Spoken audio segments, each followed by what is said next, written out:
बिस्मिल्लाहिर्रहमानिर्रहीम अस्सलाम वालेकुम। तो नाज़रीन साडी गंदम दी जिहड़ी बिजाई आ वो आपदे अरूज ते आ ते काफ़ी सारी कन्फ्यूजन साडे फार्मर नूं पैदा हो रही है।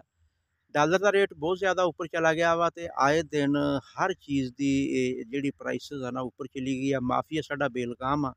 साडे जिहड़े वक्त दे हुक्मरान आ उन्हां दी भी कोई तवज्जो साडे इस एग्रीकल्चर दे उत्ते कोई नहीं हैगी। जिहदे कोल चीज़ पई आ ओह आपदे रेट ही लगाई जा रिहा। ਤੇ ਐਸੀ ਸੂਰਤ ਦੇ ਵਿੱਚ ਕਿਉਂ ਨਾ ਹੋਵੇ ਕਿ ਇੱਕ ਮੌਸਰ ਹਿਕਮਤ ਅਮਲੀ ਅਪਣਾ ਕੇ ਅਸੀਂ ਆਪਦੇ ਆਪ ਨੂੰ ਬਚਾ ਲਈਏ।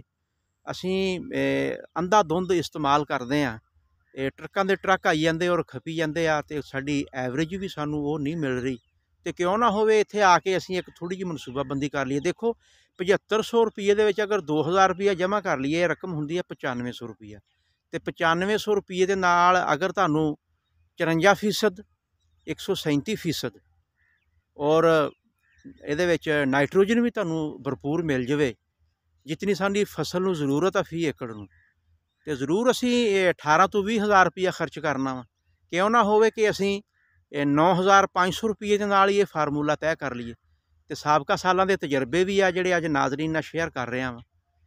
DAP ਦਾ ਇੱਕ ਬੈਗ 13,800 ਰੁਪਈਏ ਦਾ ਵਾ। 46% ਉਹਦੇ ਵਿੱਚ ਫਾਸਫੇਟ ਆ, 18% ਉਹਦੇ ਵਿੱਚ ਨਾਈਟ੍ਰੋਜਨ ਅਤੇ ਵਜ਼ਨ ਹੈਗਾ 50 ਕਿਲੋਗ੍ਰਾਮ। ਅਤੇ ਅਗਰ ਇੱਕ ਬੋਰੀ ਯੂਰੀਆ ਦੀ ਨਾਲ ਲੈ ਲਈਏ ਅਤੇ 13,800 'ਚ 4,000 ਉਹ ਵੀ ਜਮ੍ਹਾਂ ਕਰ ਲਈਏ ਅਤੇ ਹੋ ਗਿਆ 17,800 ਰੁਪਈਆ, 18,000 ਦੇ ਕਰੀਬ ਚਲਾ ਗਿਆ ਨਾ। ਅਤੇ ਫਿਰ ਫਸਲ ਵੀ ਉਹ ਐਕਸਪੈਕਟਡ ਨਹੀਂ, ਜਿਹੜੀ ਸਾਨੂੰ ਤਵੱਕੋ ਆ ਉਹ ਵੀ ਨਹੀਂ ਸਾਨੂੰ ਮਿਲਣੀ।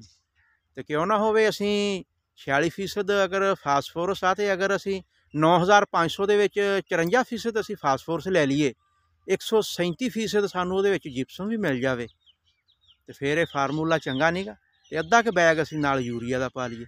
ਦੇਖੋ ਬਾਦਸ਼ਾਹ ਦੇ ਨਾਂ ਤੋਂ, ਤਾਰਾ ਦੇ ਨਾਂ ਤੋਂ, ਅਲਫਾ ਕੰਪਨੀਆਂ ਨੇ, ਇਹਨਾਂ ਸਾਰਿਆਂ ਨੇ ਸਿੰਗਲ ਸੁਪਰ ਫਾਸਫੇਟ ਖਾਦਾਂ ਸਾਡੇ ਅੰਦਰੂਨੀ ਮੁਲਕ ਹੀ ਸਾਡੀਆਂ ਫੈਕਟਰੀਆਂ ਜਿਹੜੀਆਂ ਇਹ ਬਣਾ ਰਹੀਆਂ ਵਾ।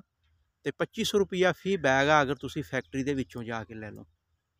ਆਮ ਡੀਲਰ ਕੋਲ ਤੁਸੀਂ ਜਾਓਗੇ ਤੁਹਾਡੇ ਕੋਲ 2800 ਦਾ ਤਕਾਜ਼ਾ ਕਰੇਗਾ, 2700 ਦਾ ਕਰੇਗਾ, 3000 ਤੱਕ ਵੀ ਤਕਾਜ਼ਾ ਕਰੇਗਾ। ਅਗਰ ਤੁਸੀਂ ਫੈਕਟਰੀ ਦੇ ਵਿੱਚੋਂ ਖਰੀਦ ਲਓ ਤਾਂ ਤੁਹਾਨੂੰ 2500 ਰੁਪਏ ਫੀ ਬੋਰੀ ਅਤੇ 3 ਬੋਰੀਆਂ 25 ਤੀਆ 75, 7500 ਰੁਪਈਏ ਦੇ ਵਿੱਚ ਅਤੇ 18 ਤੀਆ 54। ਇੱਕ ਬੋਰੀ ਦੇ ਵਿੱਚ 18% ਫਾਸਫੇਟ ਆ, ਫਾਸਫੋਰਸ ਆ ਅਤੇ 18 ਤੀਆ 54। DAP ਤੋਂ ਵੱਧ ਗਿਆ ਕੰਮ, ਉਹ 46 ਸੀ, ਇਹ 54 ਸੀਗਾ। ਕੰਪੈਰੀਜ਼ਨ ਕਰ ਲਓ 46 ਅਤੇ 10 56 ਅਤੇ 8-10% ਫਾਸਫੋਰਸ ਵੀ ਵੱਧ ਗਈ ਅਤੇ 137% ਨਾਲ ਜਿਪਸਮ ਵੀ ਮਿਲ ਗਈ।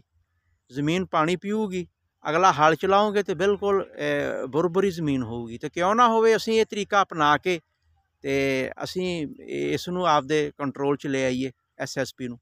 ਅੱਗੇ ਆ ਗਈ ਨਾਈਟ੍ਰੋਫਾਸ। ਨਾਈਟ੍ਰੋਫਾਸ 50 ਕਿਲੋ ਦੀ ਬੋਰੀ ਆ, 7000 ਰੁਪਈਆ ਮਾਰਕੀਟ ਦੇ ਵਿੱਚ ਰੇਟ ਆ। ਅਤੇ ਫਾਸਫੋਰਸ 20 ਆ ਅਤੇ 22% ਨਾਈਟ੍ਰੋਜਨ ਆ। ਅਤੇ ਇੱਕੋ ਵਿੱਘੇ 'ਤੇ ਪੈਣੀ ਹੈ, ਇੱਕ ਕਿੱਲੇ ਦਾ ਨਹੀਂ ਗਾ ਇਹ ਫਾਰਮੂਲਾ। ਅਤੇ ਜੇ 2 ਬੋਰੀਆਂ ਪਾਈਏ ਅਤੇ ਫਿਰ ਵੀ 14,000 ਰੁਪਈਆ ਲੱਗਦਾ। ਖਰਚਾ ਤਾਂ ਇਹ ਵੀ ਵੱਧ ਗਿਆ। ਅਤੇ 9,500 ਰੁਪਈਏ ਵਾਲਾ ਫਾਰਮੂਲਾ ਜਿਹੜਾ ਨਾ ਇਹ ਬੜਾ ਫਿੱਟ ਵਾ। ਇਹਦੇ 'ਤੇ ਅਮਲ ਕਰਕੇ ਤੁਸੀਂ ਆਪਦੀ ਬਿਜਾਈ ਜਿਹੜੀ ਆ ਉਸ ਨੂੰ ਤਾਂ ਮੁਕੰਮਲ ਕਰੋ ਨਾ।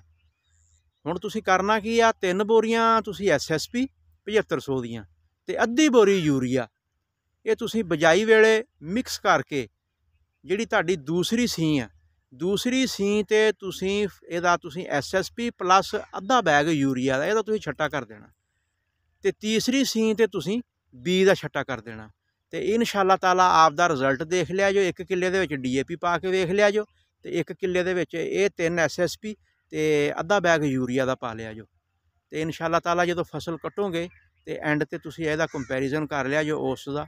ਔਰ ਆਇੰਦਾ ਜਿਹੜੀ ਫਸਲ ਕੱਟਣੀ ਆ, ਬੋਣੀ ਆ ਅਸੀਂ ਸੌਰੀ, ਉਹਦਾ ਵੀ ਨਾਲੇ ਰਿਜ਼ਲਟ ਦੇਖ ਲਿਆ ਜੋ।